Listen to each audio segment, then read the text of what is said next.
আসসালামু আলাইকুম ওয়া রাহমাতুল্লাহি ওয়া বারাকাতুহু নাহমাদুহু ওয়া নুসাল্লি আলা রাসূলিহিল কারীম قال الله عز وجل في القرآن العظيم أعوذ بالله من الشيطان الرجيم بسم الله الرحمن الرحيم إن عدة الشهور عند الله 12 شهرا في كتاب الله صدق الله المولانا العظيم وصدق رسوله النبي الكريم সুপ্রিয় দর্শক মণ্ডলী, মহান আল্লাহ তাআলার দরবারে লাখো কোটি শুকরিয়া আদায় করছি। রব্বুল আলামিনের তৌফিকে নতুন আরবি হিজরি বছর মুহররম মাসে আমরা আল্লাহ তাআলার মেহেরবানিতে কাটাচ্ছি এবং মুহররম মাসে এমন একটি দিন রয়েছে যে দিনটির সাথে ঐতিহাসিক বহু ঘটনাবলী যুক্ত। তার মধ্যে মুহররমের 10 তারিখের কারবালার নির্মম ইতিহাস, মর্মান্তিক যে ইতিহাস ঘটনা, তার থেকে আমাদের অনেক কিছু শিক্ষণীয় আছে। সেই ঘটনা ঘটেছে মুহররমের 10 তারিখে অর্থাৎ আশুরার দিন। তাই আজকে আমরা কারবালার মর্মান্তিক ইতিহাস ও আমাদের কি শিক্ষা তা নিয়ে আমরা কথা বলবো। কথা বলার জন্য যিনি আমাদের সাথে আছেন বিশিষ্ট ইসলামী চিন্তাবিদ, মিডিয়া আলোচক, সুবক্তা শেখ মুফতি রুহুল আমিন কাসেমি, খতিব, কাউলার বাজার, জামে মসজিদ, দক্ষিণখান, ঢাকা। সাথে আছি আমি আমজাদ হোসেন হেলালি। আসসালামু আলাইকুম ওয়া রাহমাতুল্লাহ। ওয়ালাইকুম আসসালাম ওয়া রাহমাতুল্লাহ। সাহেব কেমন আছেন? আলহামদুলিল্লাহ ভালো আছি, আপনি কেমন আছেন? আলহামদুলিল্লাহ, আল্লাহ তাআলার মেহেরবানিতে খুব ভালো আছি। আল্লাহ তাআলার তৌফিক কামনা করে আজকে আমরা আলোচনা শুরু করতে যাচ্ছি। শেখ, আপনার কাছে আমরা প্রথমত যে বিষয়টি জানব যে কারবালার ইতিহাস নিঃসন্দেহে মর্মান্তিক, নির্মম, নির্দয়, মানে ভাষায় প্রকাশ করার মতো এমন কোনো শব্দ নাই যার নির্দয়তা এই পরিমাণ ছিল। সেটাও মুহররমের 10 তারিখে আশুরার দিন হয়েছিল। তো কারবালার যে মর্মান্তিক যে ঘটনা, হযরত ইমাম হুসাইন রাদিয়াল্লাহু তাআলা আনহু, তিনি একাধারে সাহাবী ছিলেন, রাসূল আকরাম সাল্লাল্লাহু আলাইহি সাল্লামের অত্যন্ত আদরের প্রিয় নাতি ছিলেন। অনুরূপভাবে তিনি জান্নাতের সর্দার আম্মাজান হযরতে ফাতেমা রাদিয়াল্লাহু তাআলা আনহা, তিনি সাইয়্যিদাতুন নিসা আহলে জান্নাহ, জান্নাতের যত মহিলারা যাবেন, মা বোন যাবেন, তাদের কিন্তু তিনি সর্দার হবেন। এবং ওনার পিতা যান হযরত আলী রাদিয়াল্লাহু তাআলা আনহু, আল্লাহ পাক ওনাকে এত হিম্মত, এত সাহস, এত শক্তি দিয়েছিলেন যে খাইবরের বিশাল এক দরজাকে উনি হাতে নিয়ে ঢাল বানিয়ে উনি জিহাদে অংশগ্রহণ করেছিলেন। আসাদুল্লাহিল গালিব ওনাকে বলা হয়, যে আল্লাহর সিংহ বলা হয়। তো এই ইমাম হুসাইন রাদিয়াল্লাহু তাআলা আনহু যে কারবালার ময়দানে শাহাদাত বরণ করেছেন, নিঃসন্দেহে সত্যকে, ন্যায়কে প্রতিষ্ঠা করার জন্যই উনি নিজের প্রাণকে উৎসর্গ করে দিয়েছেন। তো এই ঘটনা এবং এর থেকে আমাদের কি শিক্ষা, আপনার কাছে খুব সংক্ষিপ্তভাবে আমরা শুনব। আলহামদুলিল্লাহি রাব্বিল আলামিন ওয়াসসালাতু ওয়াসসালামু আলা সাইয়্যিদিল আমবিয়া ওয়াল মুরসালিন ওয়া আলা আলিহি ওয়া আসহাবিহি আজমাইন। আলহামদুলিল্লাহ, পবিত্র হিজরি সন আমাদের শেষ হয়েছে জিলহজ মাসে এবং মুহররম মাসে আমাদের হিজরি সন নতুন শুরু হয়েছে। আল্লাহ পাক বিগত বৎসরের গুনাহগুলো আমাদেরকে মাফ করে দিন এবং টোটাফাটা যে আমলগুলো করেছি আল্লাহ পাক কবুল করেন। এবং নতুন বৎসরে আমরা পদার্পণ করেছি, এই বৎসর যেন আমরা সকল প্রকার গুনাহ থেকে নিজেকে মুক্ত রেখে আল্লাহ পাকের হুকুম নবীর তরিকায় চলতে পারি। আমাদেরকে সেই তৌফিক দান করুন, আমিন। আমরা জিলহজ মাসের 10 তারিখ আমরা কুরবানি করি, যেটা আমরা একটা পশু কুরবানির মাধ্যমে আল্লাহ পাকের হুকুমটা আদায় করি, যেটা 12তম মাস আরবি হিজরি সনের 12তম মাস জিলহজ মাসের 10 তারিখ আমরা কুরবানি করি।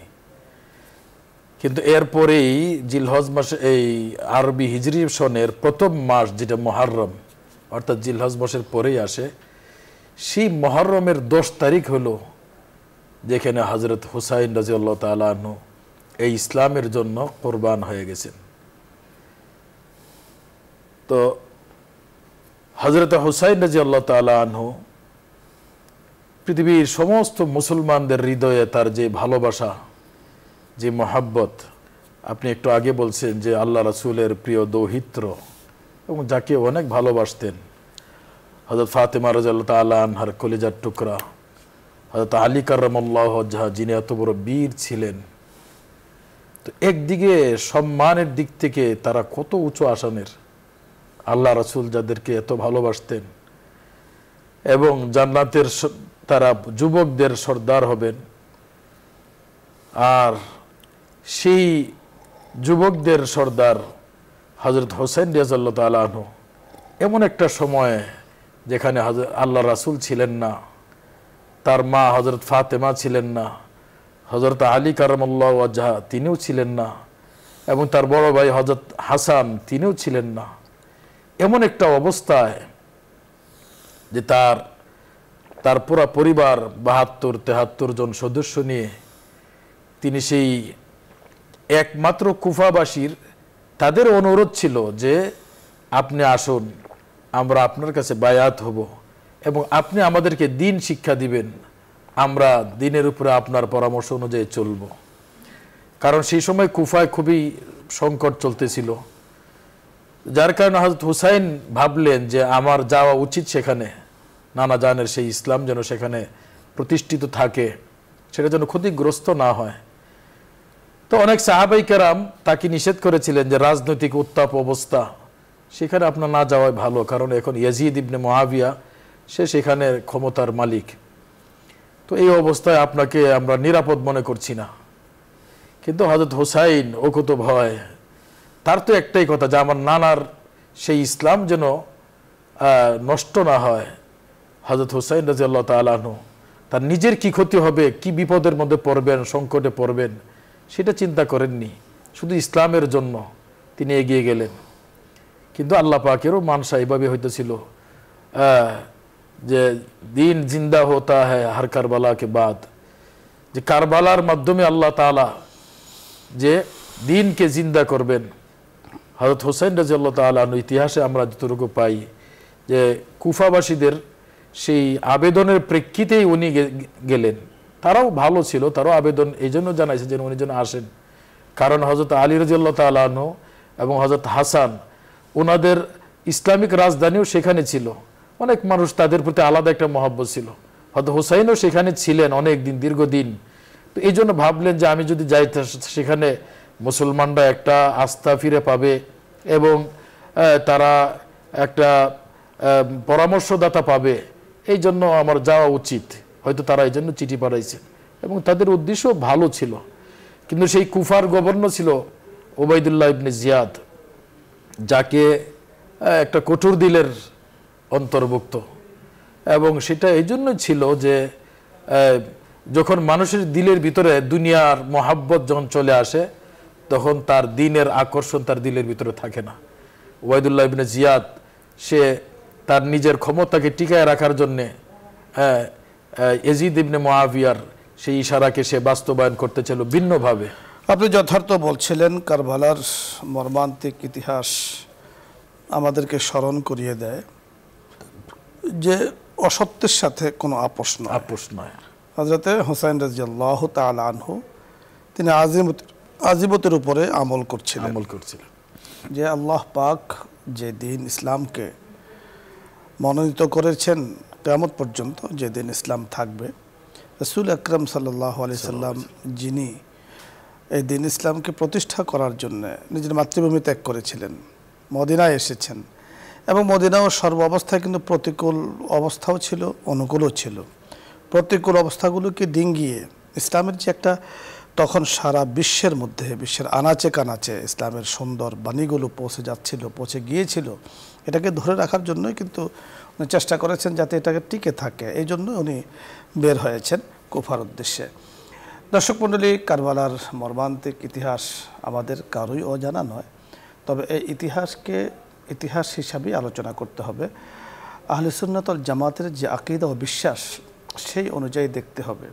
ইতিহাস আলোচনা পর্যালোচনা করতে গিয়ে যেন কোনো সাহাবীর সমালোচনা না হয়ে যায়, যেন কোনো সাহাবীর শানের ব্যাপারে কোনো ধরনের বিরূপ মন্তব্য না আসে। এর দ্বারা ইতিহাস আলোচনা আছে, ইতিহাস যা আছে তা হয়ে গিয়েছে, আমার আমলগুলো কিন্তু নষ্ট হয়ে যেতে পারে, আমার অর্জনগুলো নষ্ট হয়ে যেতে পারে। এই জন্য হযরতে সাহাবাই কেরাম রিদওয়ানুল্লাহি আলাইহিম আজমাইনের শান, মান, মর্যাদা অনেক বেশি। হাদিসের কিতাবগুলোর মধ্যে, মিশকাত শরীফের মধ্যে ইমাম মিশকাত রহমতুল্লাহ আলাই তিনি সাহাবীদের জন্য বড় বড় সাহাবাই কেরামদের জন্য আলাদা অধ্যায় লিখেছেন এবং তাদের শান সম্পর্কে রাসূল আকরাম সাল্লাল্লাহু আলাইহি সাল্লাম কি বলেছেন এ সম্পর্কে অনেক আলোচনা আছে। বাবু ফজিলাতে হুসাইন রাদিয়াল্লাহু তাআলা আনহু, বাবু ফজলে হাসান রাদিয়াল্লাহু তাআলা আনহু, এইভাবে অধ্যায় এসেছে। তাই হযরত ইমাম হোসেন রাদিয়াল্লাহু তাআলা আনহু কারবালার ময়দানে নির্মমভাবে শাহাদাত বরণ করেছেন। ওনার সাথে আরও যারা নির্মমভাবে শাহাদাত বরণ করেছেন, আমরা আল্লাহ তাআলার কাছে দোয়া করছি, আমরা নিজেরাও গুনাহগার, আল্লাহ তাআলার কাছে দোয়া করছি, কামনা করছি আল্লাহ পাক যেন তাদেরকে জান্নাতের আলা মাকাম দান করেন। ন্যায় এবং ইনসাফের বিষয়টি প্রতিষ্ঠা করার জন্য যা যা করা দরকার তা করতে হবে। তাই আমরা কারবালার নির্মম ঘটনা থেকে শিখতে পেয়েছি। অন্যায়ের সাথে কখনো আপোষ নয়, অসত্যের সাথে কখনো আপোষ নয়, যা ইমাম হোসেন রাদিয়াল্লাহু তাআলা আনহু জীবন দিয়ে আমাদেরকে শিখিয়ে এবং দেখিয়ে গিয়েছেন। সর্বোপরি সর্ব অবস্থায় আল্লাহর নিজাম প্রতিষ্ঠা করা, আমার ঘরেও যেন আল্লাহ পাকের নিজামগুলো, শরীয়তের নিজামগুলো, শরীয়তের সিস্টেমগুলো, নিয়ম পদ্ধতিগুলো যেন ঠিক থাকে।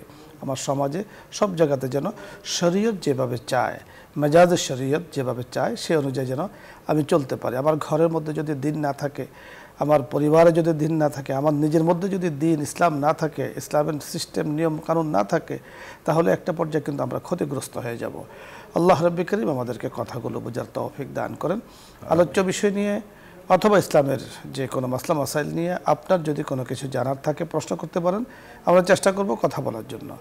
প্রথমে যিনি আছেন, আসসালামু আলাইকুম রহমতুল্লাহ। দর্শক নাম বলে পরিচয় দিয়ে প্রশ্ন করুন। আসসালামু আলাইকুম। ওয়ালাইকুম আসসালাম রহমতুল্লাহ। কেমন আছেন হুজুর? আলহামদুলিল্লাহ। হুজুর আমার একটা প্রশ্ন। বলুন। আকিকার গোশত, হ্যাঁ, আপনার রান্না খাওয়া দেওয়া এটাই ভালো নাকি কাঁচা তা 3 ভাগ করে বিলিয়া দেয় এটাই ভালো? ধন্যবাদ আপনাকে। দুটো সিস্টেম আপনার কাছ থেকে শুনেছি, রান্না করে দেয়া ভালো নাকি 3 ভাগ করে দেয়া ভালো। আরেকটা পদ্ধতি কিন্তু আমাদের জানা আছে, সেটা আপনাকে আমরা বলে দিব। জি শেখ। কুরবানির আকিকার, আচ্ছা, আকিকার যে এটা কুরবানির গোশতের মতোই, সেটা আপনি নিজেও রাখতে পারবেন, আত্মীয় স্বজনকে দিতে পারবেন, গরিব মিসকিনকে দিতে পারবেন। তবে আপনি যেটা বললেন যে রান্না করে দেওয়া, সেটা করতে পারেন, রান্না করে দিলে তাদের খরচটা কম হইল। আর যদি এভাবে করেন যে কাঁচা মাংস দিয়ে দিলেন, তাহলে তারা তাদের ইচ্ছা মতো যেভাবে পছন্দ হয় সেভাবে তারা খেতে পারলো, যেটা তাদের জন্য উপকার হবে সেটা করাই ভালো। আপনি সুন্দর বলেছেন। অর্থাৎ 3 সূরত, আপনি নিজেও খেতে পারেন, যার আকিকা হয়েছে সে যদি খাওয়ার উপযুক্ত হয় সেও খেতে পারবে। আপনি কাঁচা গোশত ভাগ করে ভাগ ছাড়াও দিতে পারেন অথবা রান্না করে দিতে পারেন। 3 সিস্টেমের যেটাই আপনি গ্রহণ করেন কোনো সমস্যা নেই। পরবর্তী দর্শকের কথা আমরা শুনবো। জি, আসসালামু আলাইকুম রহমতুল্লাহ। ওয়ালাইকুম সালাম ওয়া রাহমাতুল্লাহ। আসসালামু আলাইকুম। জি, ওয়ালাইকুম আসসালাম। পরিচয় বলুন, প্রশ্ন করুন। শরৎপুর থেকে আব্দুল খালেক। জি বলুন। হ্যাঁ জি হুজুর, মনে করেন আমার ঘরে স্ত্রী, বুঝলেন, আগে আমার 5 ওয়াক্ত নামাজ পড়তো আগে, যেমন এই নামাজের লেগে আমার ঘরে কিছু কইতো, নামাজ পড়ে না। আমরা বুঝতে পেরেছি, ধন্যবাদ আপনাকে। শরীয়তপুর থেকে আব্দুল খালেক ভাই, আপনি জানতে চেয়েছেন আপনার স্ত্রীর আমল সম্পর্কে। তো আমলের ক্ষেত্রে যে বিষয়টি লক্ষণীয়, যে কারো যদি আমলে কোনো ত্রুটি থাকে তার কাছে দাওয়াত পৌঁছে দেওয়া, তাকে বারবার নামাজের কথা বলা, এবং এই কথা বলাটা আমাদের কথা নয়, আল্লাহ পাক কোরআনে আয়াত নাজিল করে আমাদেরকে জানিয়ে দিয়েছেন। জি শেখ। জি আলহামদুলিল্লাহ। আপনি আপনার স্ত্রী আগে নামাজ পড়তো, এখন পড়ে না, তো একজন নারী বিবাহের আগে তার বাবার উপরে দায়িত্ব থাকে, বিবাহের পরে স্বামীর উপরে দায়িত্ব চলে আসে। এখন তাকে একজন পুরুষের দায়িত্ব হলো বাহিরের থেকে সে দিন শিখবে এবং বাড়িতে এসে তার স্ত্রীকে, তার ছেলে মেয়ে, তাদেরকে দিন শিখাবে, দিনের প্রতি উদ্বুদ্ধ করবে। আমাদের ঘরগুলিতে আসলে দিনের আলোচনাগুলো হয় না, বিশেষ করে ফাজাইল আমলের যে তালিম, এগুলি না হওয়াতে অনেক সময় দেখা যায় আমলের মধ্যে ত্রুটি ঘরের ভিতরে ঢুকে যায়। এই জন্য ওই দিনের পরিবেশগুলি যদি আমরা চর্চা করি তাহলে আশা করি ইনশাআল্লাহ সকলে আমলের দিকে এগিয়ে আসবে ইনশাআল্লাহ। আপনি যথার্থ বলছেন। নিঃসন্দেহে আপনার স্ত্রী আমল যেহেতু আগে করেছেন, পদ্ধতিগুলো জানা আছে কিভাবে আমল করতে হয়। হয়তো কোনো জায়গাতে দাওয়াতের কাজ, কোনো জায়গাতে আলোচনা পর্যালোচনা কম হয়েছে, কম হচ্ছে, অথবা গুনার কোনো সামানা, গুনার কোনো যন্ত্রপাতি আপনার ঘরে রয়েছে, যার কারণে ওগুলো দেখে দিন থেকে, ইসলাম থেকে, আমল থেকে উনি সরে গিয়েছেন। এর দ্বারা আপনি তাকে বলতে থাকুন রস্তাবির আলাইহা। আল্লাহ তাআলা বলে দিয়েছেন আপনার পরিবারকে আপনি নামাজের কথা বলবেন এবং তার উপরে অটল অবিচল থাকবেন, বলতেই থাকবেন, থামা যাবে না। এবং এর জন্য একটা বিষয় আমরা খুব খেয়াল করব, আপনি এমন কোনো প্রেশার কিট করবেন না যে প্রেশারের কারণে হিতে বিপরীত হয়। শরীয়তে কিন্তু এই ধরনের প্রেশারকে অনুমোদন করে না। ওনাকে আপনি বলতে থাকবেন। হেদায়েতের মালিক রাব্বুল আলামিন আল্লাহ রাসূল সাল্লাল্লাহু আলাইহি সাল্লামকে আল্লাহ তাআলা উদ্দেশ্য করে বলেছেন যে আপনি, আপনার কাজ হলো দাওয়াত দেওয়া, তাদের কাছে দ্বীনের কথাগুলো পৌঁছে দেওয়া, তাদেরকে দ্বীনের পথে আনা। এটা হলো আল্লাহ তাআলা নিজে বলেছেন আমার দায়িত্ব। এর জন্য বলা হয় হেদায়েত দুই প্রকার, একটা হলো ইরাআতে তরিক, রাস্তা দেখানো, যা হলো নবীদের কাজ এবং আমাদের জন্য যা রেখে গিয়েছেন, আর একটা হলো ইসাল ইলাল মতলব, অর্থাৎ গন্তব্যস্থলে পৌঁছানো, তাকে হেদায়েতের উপরে নিয়ে আসা, সেটা রব্বি কারীমের কাজ। তো আপনি তাকে বলতে থাকুন, ইনশাআল্লাহ আল্লাহ পাক বরকত দান করবেন। পরবর্তী দর্শকের কথা শুনবো। জি, আসসালামু আলাইকুম রহমতুল্লাহ।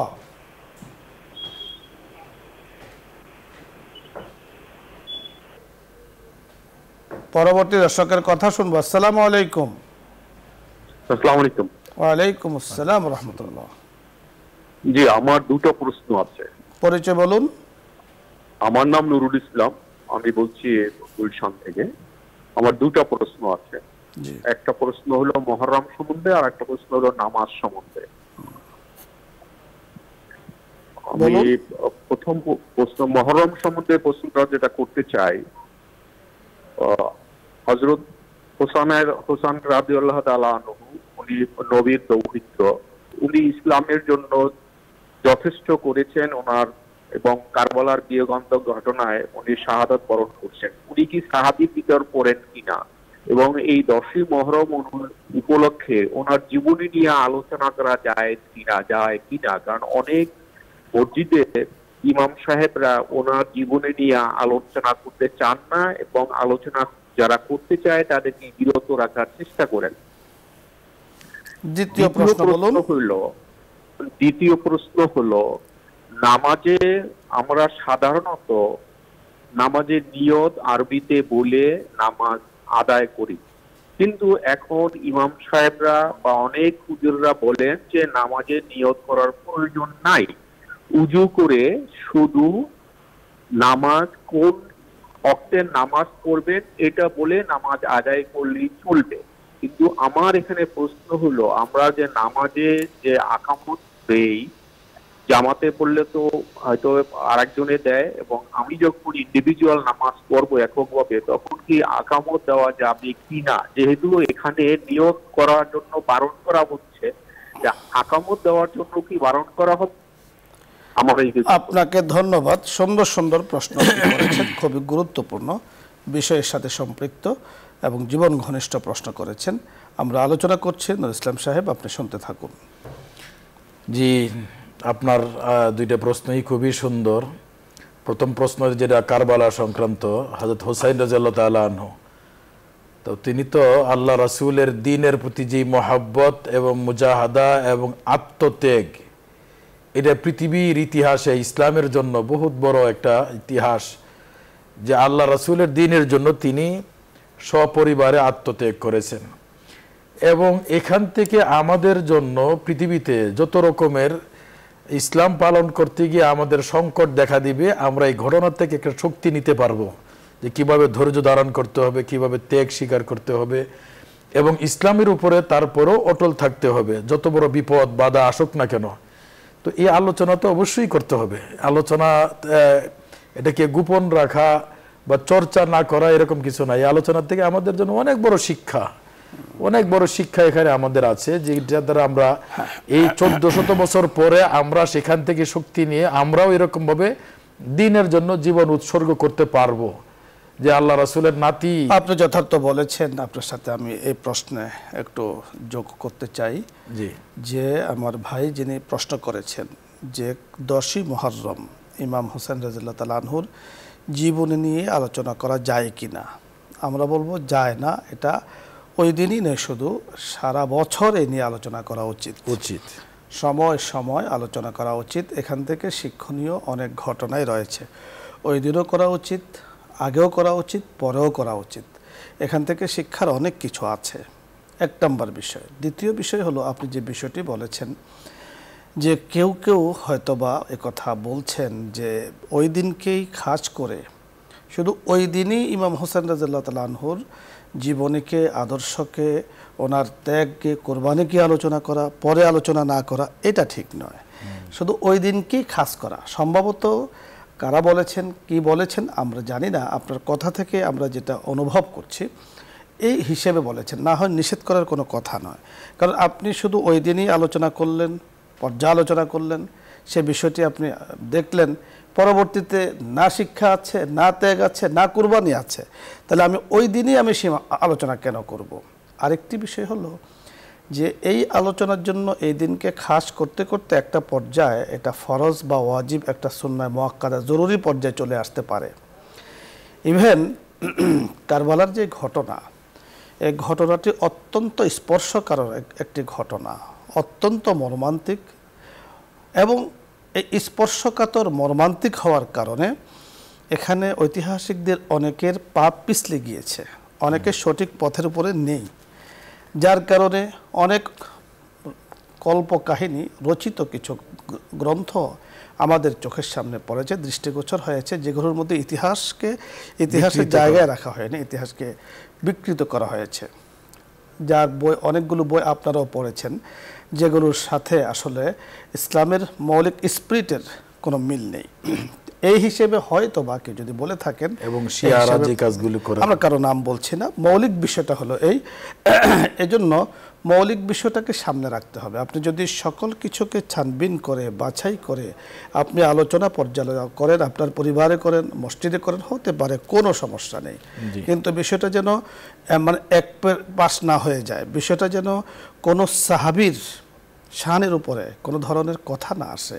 এর জন্য হতে পারে যে বিষয়টা যেহেতু অত্যন্ত গভীর, আমরা অনেকে আছি সেটাকে মানে পার্থক্য করতে পারবো না, পার্থক্য করতে না পারার কারণে একপেশে হয়ে যেতে পারে। এই জন্য হয়তো বা কেউ নিষেধ করেছেন। এখানে মানে নিষেধের বা না জানার বা আলোচনা না করার কোনো বিষয় নয়। আরেকটি বিষয় আপনি প্রশ্ন করেছেন, মহতারাম বুঝতে পেরেছেন, নামাজের মধ্যে আরবিতে নিয়ত। নামাজের আপনি যে প্রশ্নটা করেছেন, নামাজের নিয়ত তো হলো ফরজ, নিয়ত অবশ্যই করতে হবে। নিয়ত এর অর্থ হলো আপনার মনের যে ইচ্ছা, আপনি যা করতে চাচ্ছেন সেটা আপনার মনের থেকে সেটা থাকবে, তো সেটাকে বলা হয় নিয়ত। তো সেই নিয়তটা আমরা আরবিতে করি, বাংলায় করি, যে কোনোভাবে করতে পারি। আরবিতেই করতে হবে এরকম কোনো মানে জরুরি না। বাকি আপনার মনের ভিতরে যদি থাকে যে আমি এখন জোহরের নামাজের ফরজ পড়বো, আল্লাহু আকবার বললেন, আপনার নিয়ত হয়ে গেছে, সেটা তো আপনার হয়ে যাবে। বাকি আরবি নিয়ত যদি পড়তে চান সেটা নিষেধ না, সুন্দর জিনিস, যেটার মধ্যে পুরা কথাগুলি থাকে, ক্লিয়ার ভাবে থাকে, পরিষ্কারও হয় জিনিসটা। আপনি সুন্দর বলেছেন। আমার ভাই নুর ইসলাম ভাইয়ের সম্ভবত যে প্রশ্নটি আপনার ভেতরে এসেছে, খটকা লেগেছে আপনার কাছে যে আমরা এতদিন আরবিতে নিয়ত করে এসেছি। আমরা ছোটবেলায় বগদাদি কায়দার মধ্যে এ নিয়ত পড়েছি, নাওয়াইতু আন উসাল্লিল্লাহ তাআলা আরবা রাকাতাই সালাতে যোহরে। হ্যাঁ, এভাবে আমরা কিন্তু নিয়ত করেছি, রাকাতাইল ফজরে, এভাবে আমরা আরবিতে নিয়ত করেছি। বগদাদি কায়দার মধ্যে আমাদেরকে পড়ানো হয়েছে, আমরা সেটা মুখস্থ করেছি, মুখস্থ করার পরে এখন সেভাবে নিয়ত করি। আমরা নুর ইসলাম ভাইকে বলবো, দেখুন ছোটোবেলায় আমরা যে কায়দায় পড়েছি, ওই কায়দায় পড়ার পরে যারা এর পরে ওই লাইনের উপরে পড়েছেন, অর্থাৎ একদম সর্বোচ্চ ডিগ্রি অর্জন করেছেন, ইফতা অর্জন করেছেন, বিভিন্ন বিষয়ের উপরে, হাদিসের উপরে, ফিকহের উপরে, ইসলামিক আইনশাস্ত্রের উপরে গবেষণা করেছেন। গবেষণা করতে করতে গিয়ে তখন একটা পর্যায়ে মৌলিক যে বিষয়টা বের হয়েছে যে নিয়ত অর্থ হলো কি, মিনস ইরাদাতুল কলব। খুব খেয়াল করে আপনি শুনতে থাকুন। নিয়ত মানে হলো মনের সংকল্প, মনের ইচ্ছা। আপনার মনে আছে 100% যে আপনি এখন মাগরিবের নামাজ পড়বেন, তাহলে আপনি চিন্তা করে দেখুন এটা কিন্তু আপনার নিয়ত হয়ে গিয়েছে। আপনি নিয়তকে মুখে উচ্চারণ করা জরুরি কিনা আপনি বলুন। যে আপনি যে কোনো কাজ ঘর থেকে বের হয়েছেন, কোথায় যাবেন? দোকানে যাবেন। তা আপনি কি বলেছেন, আপনি কি উচ্চারণ করেছেন যে আমি দোকানে যাব, আমি বাজারে যাব? হ্যাঁ, আপনি ঘর থেকে আপনার ভেতরে আছে, আপনি বাজারে যাচ্ছেন। কেউ যদি জিজ্ঞেস করে কোথায় যাচ্ছেন, তখন আপনি বলবেন যে বাজারে যাচ্ছি, আমি বাজারে যাচ্ছি। তখন কিন্তু আপনি কথা সেটা মনে থাকলে তখন হয় না, সেটা আপনি প্রকাশ করতে হয়। তখন প্রকাশ করতে যেহেতু চেয়েছেন, আরেকজন জানতে চেয়েছেন, কিন্তু আপনার মনের সংকল্প আপনি সেখানে যাচ্ছেনই, আপনি অন্য কোনো দিকে তখন যাবেন না যে আমি বাজারে যাচ্ছি। ঠিক মনের সংকল্প, মনের ইচ্ছাটাকে কিন্তু নিয়ত বলা হয়। আচ্ছা, আপনার নিয়তটা কমপ্লিট হয়ে গেল, এটা কিন্তু জরুরি। মাগরিবের জন্য, ইশার জন্য, ফজরের জন্য, সব নামাজের জন্য এই নিয়তটাকে আপনার নির্ধারণ করা, নির্দিষ্ট করা জরুরি। আপনি কোন নামাজ পড়ছেন নির্দিষ্ট করা ফরজ। এরপরে হলো বাট পরবর্তীতে অংশ যে আমি যে নিয়তটাকে বাংলাতে মুখে উচ্চারণ করব, আরবিতে বলবো না বাংলাতে বলবো। এখানে ওলামায়ে কেরাম যে বিষয়টি বলেন তা হলো, যেহেতু নিয়তটা আরবি উচ্চারণ আমরা ছোটোবেলায় পড়েছি, অনেকে পড়িনি, উচ্চারণ অনেকের আমাদের ঠিক নেই, উচ্চারণগত অনেক সমস্যা আছে। আপনি আরবি উচ্চারণ করতে করতে গিয়ে জামাতে যখন নামাজ পড়বেন, নিয়ত করতে করতে সূরাতুল ফাতিহা শেষ হয়ে যাবে। তো সূরাতুল ফাতিহা যখন আপনার শেষ হয়ে যাবে, তা আপনি তাকবীরুল আর পাচ্ছেন না, অথচ তাকবীরুলাতে নামাজ পড়াটা অত্যন্ত বরকতময়। আপনি সেটা ছুটে যাচ্ছে। এই কারণে বলা হয় যে আপনি যেহেতু ঘর থেকে এসেছেন, মসজিদে ঢুকেছেন, নিঃসন্দেহে নামাজের জন্য ঢুকেছেন, এবং আপনাকে যদি আমি জিজ্ঞেস করি ভাইজান ইসলাম ভাই কেন এসেছেন, আপনি বলবেন যে হুজুর আমি জোহরের নামাজ পড়তে এসেছি। অথবা আপনি রাগও হয়ে যেতে পারেন, আপনি বুঝতেছেন না যে আমি জোহর রক্ত কেন ঢুকবো, মসজিদে অন্য কোনো কাজ আছে। আপনার নিয়ত একটাই সংকল্প, এই মসজিদ থেকে আপনাকে কেউ বের করতে পারবে না যদি আসাধ্যে জরুরত, প্রয়োজনীয় বিষয় না থাকে, আপনি নামাজ পড়েই কিন্তু বের হবেন। তাহলে আপনার নিয়তটা এখানে পড়তে। আরবিতে যদি আপনি ভালো উচ্চারণ পারেন, কোনো সমস্যা নেই, আপনি আরবিতে বলুন, আরবিকে মহাব্বত করুন। আরবির ব্যাপারে হাদিস রয়েছে, মহাব্বতের ব্যাপারে হাদিস রয়েছে। হ্যাঁ, এখন আমরা যদি বাধ্য করা হয় যে আপনি আরবিতে নিয়ত না করলে নামাজ হবে না, তো আপনি চিন্তা করে দেখুন, বহু মানুষ আছে যারা আরবিতে নিয়ত উচ্চারণ করতে পারে না, তাহলে তারা কি নামাজ থেকে দূরে থাকবে? বহু মানুষ আছে যে বাংলাতে কিভাবে বলতে হবে সেটাও সে জানে না, তারা কি নামাজ থেকে দূরে থাকবে? না, সকলেই নামাজ পড়বে। এজন্য বলা হয় যে যারা মুখে উচ্চারণ করেন, অথবা আপনি আরবিতে বলুন, বাংলাতে বলুন, কিন্তু মৌলিক বিষয় হলো আপনার অন্তরের সংকল্প, সিদ্ধান্তটা ফাইনাল সকলের জন্য লাগবে। এই জন্যই বলা হয় যে আরবিতে নামাজ যদি আপনি নিয়ত নাও করেন তাতে কোনো সমস্যা নেই।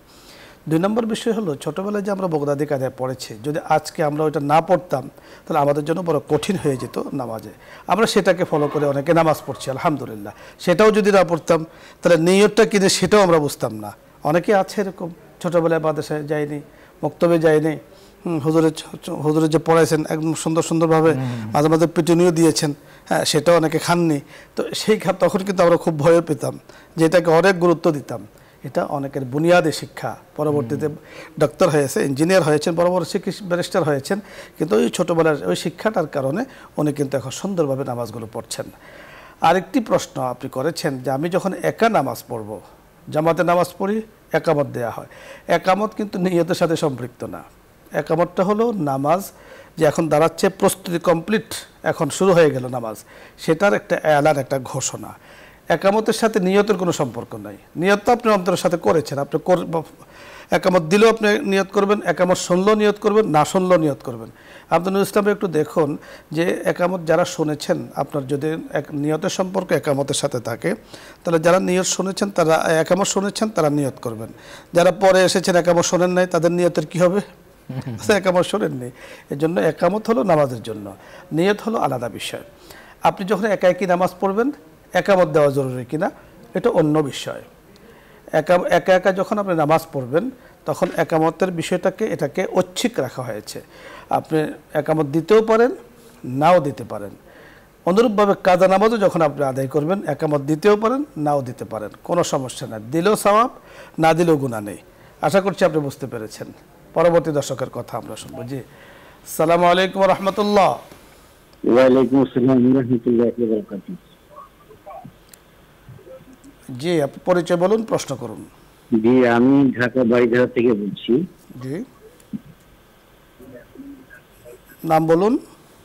আমার নাম আনিস ভাই। জি, আচ্ছা, এই আমাদের যে কারবালার মর্মান্তিক ইতিহাস ও শিক্ষা, আমি কোন শিয়ার থেকে কথাটা বলছি না, আমি মসজিদে যে খুতবার সময় যে আপনারা বলেন যে ইমাম হাসান, ইমাম হুসেন এবং খাতুনে জান্নাত ওনারা বেহেশতের সর্দার এবং খাতুনে জান্নাত মহিলাদের সর্দার, তো এই জিনিসটা ইমাম সাহেবরা কেন মসজিদে ঠিক মতো বলে না? আপনাকে ধন্যবাদ, আমরা বুঝতে পেরেছি আপনি ইমাম সাহেবরা কেন মসজিদে খুতবা দেয় এটা আপনার জানার বিষয়। সম্ভবত মুফতি সাহেব বুঝতে পেরেছেন ওনার জানার বিষয়টি, তাই সেরকম বুঝলাম। আপনি যদি খতিব হতেন, আজকে কোনো খতিবের জায়গাতে আপনি হতেন, আপনার সম্ভবত আনিস ভাই আপনি বাড়িধারা থেকে জানতে চেয়েছেন, তখন আপনি কি করতেন? নিঃসন্দেহে ইমাম সাহেবের এখন যা বলে আপনিও কিন্তু তাই বলতেন। আপনাকে যদি খতিব আমরা বানিয়ে দিতাম, আল্লাহ তাআলার কাছে আমরা দোয়া করছি আপনি খতিবের মতো সেই শিক্ষা হয়তো আপনার আছে অথবা হয়ে যাবে ইনশাআল্লাহ। তো এখন আপনার প্রশ্ন হলো যে এই যে সাইয়্যিদাতুন নিসা আহলে জান্নাহ বলা হয়, সাইয়্যিদা শিবা শাবাবে আহলে জান্নাহ কেন বলা হয়, এটা হলো আপনার জানার বিষয়। মুফতি সাহেবের কাছে আমরা উত্তরটি শুনবো। জি, এটা হলো এক তো হলো খুতবা, খুতবার মধ্যে যে কয়টা জিনিস আলোচনা করতে হয় আরবি খুতবাগুলির মধ্যে, সেটা হলো আল্লাহ পাকের হামদ সানা এবং নবীজির উপরে দরুদ ও সালাম। এরপরে হলো সাহাবাই কেরামের, যারা বড় বড় সাহাবাই কেরাম আছেন তাদের কথাগুলো আনা, বিশেষ করে আহলে বাইতের কথা আলোচনাগুলি আনা, এটা হলো সুন্নত। এই জন্য খুতবার মধ্যে এই আলোচনাগুলি, খুতবার যে শর্তগুলি আছে শর্তগুলির ভিতরেই এটা আছে যে হযরত ফাতিমা রাদিয়াল্লাহু তাআলা আনহা এবং হযরত হাসান হুসাইন এবং চার খলিফা হযরত আবু বকর, হযরত ওমর, হযরত ওসমান, হযরত আলী এবং নবীজির চাচা হযরত হামজা রাদিয়াল্লাহু তাআলা আনহু, ওনাদের কথাগুলো বিশেষভাবে যেহেতু আহলে বাইতের মধ্যে তারা ছিলেন, এই আলোচনাগুলি আনা হয়। এরপরে যে বিষয় নিয়ে আলোচনা হয় সেই বিষয়টা থাকবে কোরআন এবং হাদিসের আলোচনা, এবং সর্বশেষ মুসলমানদের জন্য দোয়া, পৃথিবীর সব মুসলমানের জন্য দোয়া। এই সমস্ত বিষয়গুলি নিয়ে আসলে খুতবাটা হয়ে থাকে। এই জন্য প্রত্যেকটা মসজিদে খুতবার মধ্যে এই আলোচনাগুলি আনা হয়। বিশেষ করে দ্বিতীয় খুতবার মধ্যে সাহাবাই কেরামের আলোচনাগুলো আনা হয়, যারা আমাদের মেয়ার, যাদেরকে আমরা অনুসরণ করি এবং আহলে বাইত আল্লাহ রাসূলের একেবারে কাছের ছিলেন, তাদের আলোচনাগুলি এখানে আনা, এটা খুতবার শর্তের ভিতরে আছে। এই জন্যই খতিব সাহেবগণ আলোচনা। আপনি যথার্থ বলেছেন, খুতবার সুন্নতি পদ্ধতি হলো এইভাবে খুতবা দেওয়া, কোরআনের আয়াত নিয়ে আসা, হাদিস নিয়ে আসা। তো হযরতে হাসান হুসাইন, হযরতে মা ফাতেমা রাদিয়াল্লাহু তাআলা আনহা, হাসান হুসাইন রাদিয়াল্লাহু তাআলা আনহুমা, ওনারা কিন্তু রাসূলের সাহাবী ছিলেন, সাহাবিয়া ছিলেন, আত্মীয় যেমন ছিলেন, কন্যা যেমন ছিলেন, নাতি যেমন ছিলেন, সাহাবিও ছিলেন। এবং এই যে সাইয়্যিদাতুন নিসা আহলিল জান্নাহ, সাইয়্যিদা শাবাবি আহলিল জান্নাহ, জান্নাতের সর্দারের কথা যে বলা হয়, এটা ইমাম সাহেবের বানানো কোনো কথা নয়, এটা রাসূলের হাদিসের কথা। হাদিসের কথা। তার খুতবার মধ্যে যেহেতু আয়াত বলতে হয়, হাদিস বলতে হয়, যুক্ত করে উম্মতে মুসলিমার যে বিষয়গুলো আছে সাথে আরবিতে কিছু সংশ্লিষ্ট বিষয়কে, সময় উপযোগী বিষয়কে এখানে উল্লেখ করা হয়। এই জন্য ইমাম সাহেবরা খতিবরা পড়েন। এই জন্য আমি বলেছি আপনি যদি কখনো খতিব হন তাহলে আপনিও তখন পড়বেন। দেখা যাচ্ছে যে আমরা তো এখন খুতবা পড়ি, মুখস্থ পড়ি, অনেক সময় বিষয়ের সাথে মিলিয়ে আমরা চেষ্টা করি যে মুখস্থ পড়ার জন্য নিজের থেকে তখন বানিয়ে আমরা পড়ি, কিন্তু এমনি 12 চাঁদের খুতবা কিন্তু আছে। হ্যাঁ, খুতবা বিভিন্ন লিখিত বিভিন্ন খুতবা আছে, অনেকে দেখেও খুতবা পড়েন, কোনো সমস্যা নেই, আপনি দেখেও পড়তে পারেন, না দেখেও পড়তে পারেন। করোনার সময় দেখা গিয়েছে অনেক খতিব কিন্তু যারা খতিব নয়, ঘর থেকে বের হতে পারছেন না, বাসার ছাদের উপরে ওনারা কিন্তু কয়েকজন মিলে একসাথে জুমার নামাজ পড়েছেন। তো যিনি জীবনে কখনো খতিব ছিলেন না, উনি খতিব হয়ে গিয়েছেন ওই সময়। তখনও আমাদের এই ভাই যদি খতিব হয়ে যান কখনো, তখন এই খুতবা আপনিও পড়বেন। তখন আমি যদি আপনাকে পাই, আপনি কেন এটা পড়েছেন? যেহেতু সুন্নাহ পদ্ধতি, সেহেতু এটা পড়তে হয়। ধন্যবাদ সকলকে, ধন্যবাদ শায়েখ আপনাকেও, সুন্দর আলোচনা, ধন্যবাদ অনুষ্ঠানে এসেছেন। দর্শক মণ্ডলী, আজকের অনেকগুলো প্রশ্ন আমরা পেয়েছি, প্রত্যেকটি প্রশ্ন খুবই তাৎপর্যপূর্ণ, গুরুত্বপূর্ণ এবং বিষয়ের সাথে সম্পৃক্ত প্রশ্ন। তো আল্লাহ রাব্বুল কারীমের কাছে আমরা দোয়া করছি আল্লাহ তাআলা যেন আমাদেরকে কথাগুলো বোঝার তৌফিক দান করেন। শেষ কথা, মুহররমের 10 তারিখ আমলের দিন, রোজা রাখার দিন, তেলাওয়াতের দিন, শুহাদায়ে কারবালার জন্য দোয়া করার দিন। এই ধরনের দোয়া করব, রোজা রাখবো, আমল করব। মনে রাখতে হবে আমি 10 তারিখে রোজা রাখলাম, সাথে একটি মিলিয়ে নিব 9 তারিখ, অথবা আমি 10 তারিখে রোজা রাখবো, 11 তারিখকে মিলিয়ে দুটো রোজা আমাদের রাখা হবে। রাসূল আকরাম সাল্লাল্লাহু আলাইহি ওয়াসাল্লাম যেহেতু এইভাবে বলেছেন, আগামী বছর বেঁচে থাকলে বলবো যে 9 অথবা 10-11 রোজা রাখার জন্য। সেই হিসাবে রোজা আমরা দুটো রাখবো। পরিশেষে আমরা একটি কথা বলতে চাই, কবির কণ্ঠে কণ্ঠ মিলিয়ে ত্যাগ চাই, মরসিয়া ক্রন্দন চাই না। আমরা ত্যাগ চাই, কোরবানি চাই, সত্যকে প্রতিষ্ঠার জন্য যা যা করা দরকার, ইনসাফকে প্রতিষ্ঠা করার জন্য যা যা করা দরকার তাই চাই। তবে কোনো ধরনের মরসিয়া ক্রন্দন এটা চাই না, যেমনটি কবি বড় চমৎকার বলেছিলেন। সকলের প্রতি আগামী অনুষ্ঠানের দিনে দাওয়াত রইল। আজকের মতো এখানে শেষ করছি। আসসালামু আলাইকুম ওয়া রাহমাতুল্লাহি ওয়া বারাকাতুহু। দরুদ শরীফ পড়ে দোয়া হবে। اللهم صل على محمد وعلى آل محمد كما صليت على إبراهيم وعلى آل إبراهيم إنك حميد مجيد. اللهم بارك على محمد وعلى آل محمد كما باركت على إبراهيم وعلى آل إبراهيم إنك حميد مجيد. أستغفر الله ربي من كل ذنب وأتوب إليه. لا حول ولا قوة إلا بالله العلي العظيم.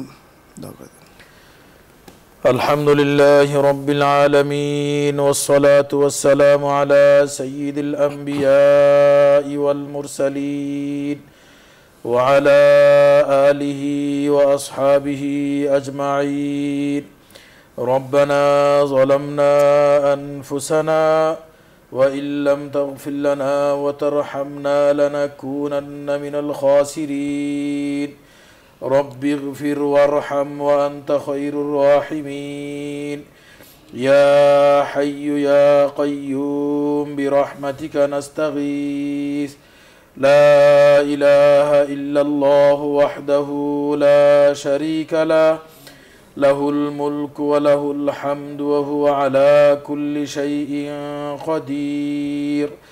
رضيت بالله ربا وبالإسلام دينا وبمحمد صلى الله عليه وسلم نبيا ورسولا.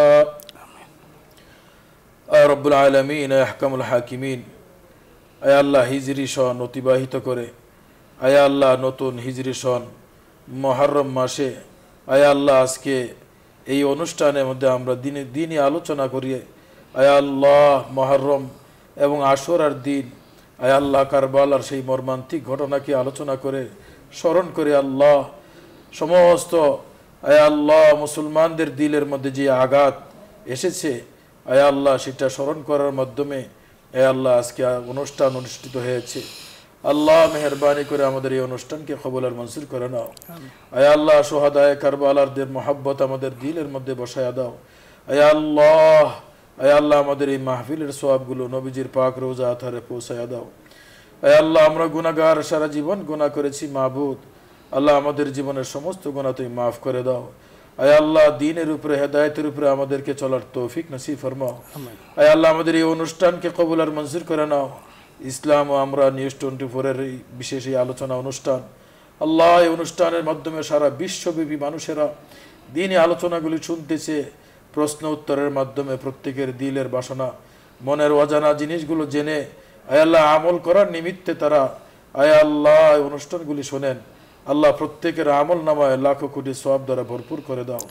আয় আল্লাহ বিশেষ করে আয় আল্লাহ এই অনুষ্ঠানের আয়োজনে যারা রয়েছেন, আল্লাহ তাদেরকে তুমি কবুল আর মঞ্জুর করে নাও। আয় আল্লাহ বসুন্ধরা গ্রুপের চেয়ারম্যান সাহেব এবং তার পরিবারের সদস্য, আল্লাহ তাদেরকে কবুল আর মঞ্জুর করে নাও। আয় আল্লাহ তাদের বংশ বুনিয়াদ যারা কবরবাসী হয়ে গেছেন, আয় আল্লাহ পিতৃকুল, মাতৃকুল, শ্বশুরকুল, শাশুড়িকুল, আয় আল্লাহ সহ পৃথিবীর যত মুসলমান নরনারী কবরবাসী হয়ে গেছেন, আল্লাহ সবাইকে তুমি মাফ করে দাও। আল্লাহ তাদের কবরগুলি জান্নাতুল ফিরদাউস বানিয়ে দাও। কিয়ামত পর্যন্ত কবরে আযাব গজব মুসিবত থেকে আল্লাহ তুমি হেফাজত ফরমাও। আমিন। আয় আল্লাহ মেহেরবানি করে এই অনুষ্ঠানের সঙ্গে যারা জড়িত আছেন, যারা আলোচনা করেন, আলেম উলামায়ে কেরাম, আয় আল্লাহ আর যারা আলোচনাগুলি শুনেন, আয় আল্লাহ সবাইকে তুমি কবুল আর মঞ্জুর করে নাও। আয় আল্লাহ এই অনুষ্ঠান আয়োজনের পিছনে যারা মেহনত করতেছেন, যারা জড়িত আছেন, তাদেরকে কবুল আর মঞ্জুর করে নাও। আয় আল্লাহ কিয়ামতের ময়দানে আল্লাহ এই দ্বীনি আলোচনার এই অনুষ্ঠানকে আমাদের প্রত্যেকের নাজাতের জরিয়া তুমি বানায় দাও। আয় আল্লাহ মেহেরবানি করে, আয় আল্লাহ আমাদের পরিবারের তুমি খাস রহমত নাজিল ফরমাও। আসমানি জমিনি আগুন পানির বালা মুসিবত থেকে আল্লাহ তুমি হেফাজত ফরমাও। ওয়াসাল্লাল্লাহু তাআলা আলা খায়রি খালকিহি মুহাম্মাদ ওয়া আলা আলিহি ওয়া আসহাবিহি আজমাইন বিরহমাতিকা ইয়া আরহামার রাহিমিন।